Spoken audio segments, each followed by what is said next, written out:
I just want to come to the closing set of questions to Milind. Since you started this whole business of strike rate, so your party's strike rate, 7 seats you won out of 15, which is at 46%, whereas the Shiv Sena UBT, it has more MPs than you, 9 out of 21. That's a strike rate of 42%. But then in the city of Mumbai, you have one MP, and an MP who won his seat by 48 votes. They have 3 MPs. So what does that say about who is the real legatee? Beyond strike rates and how many MPs, although Shiv Sena has been awarded the party symbol, the party name by the Election Commission, hasn't been stayed by the Supreme Court of India, every political pundit from Delhi to Mumbai wrote this party off in the Lok Sabha election. People, by the way, a party like the UBT said that this party would lose the Thane seat. And we won the Thane seat by, if I'm not mistaken, by 230,000 votes.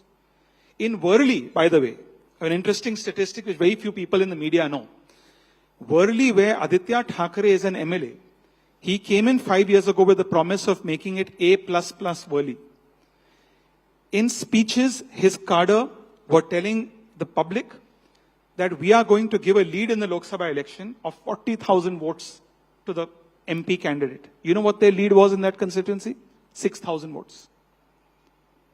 So, but they ended up winning the seat. But 6,000 votes for a person who was a senior minister in the government of Maharashtra, whose father was chief minister. That's not what I see happening in Thane and Kalyan.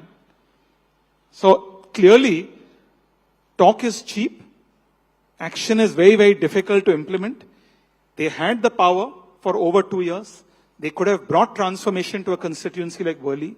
They could have brought transformation where people live in slums, where the original inhabitants of Mumbai, the Koli Samaj, live there. They didn't do anything. So that's why I'm quite confident that when you ask me in the battle of the two senas, we have a very good chance of not just outperforming them, that I'm certain we will do, but of coming back to power. All right. So, ladies and gentlemen, Milind Deora, extremely confident that his faction of the Sena will emerge as the real legacy keepers of Bala Sahib's legacy. Thank you very much for joining us. A round of applause for Milind Deora, please.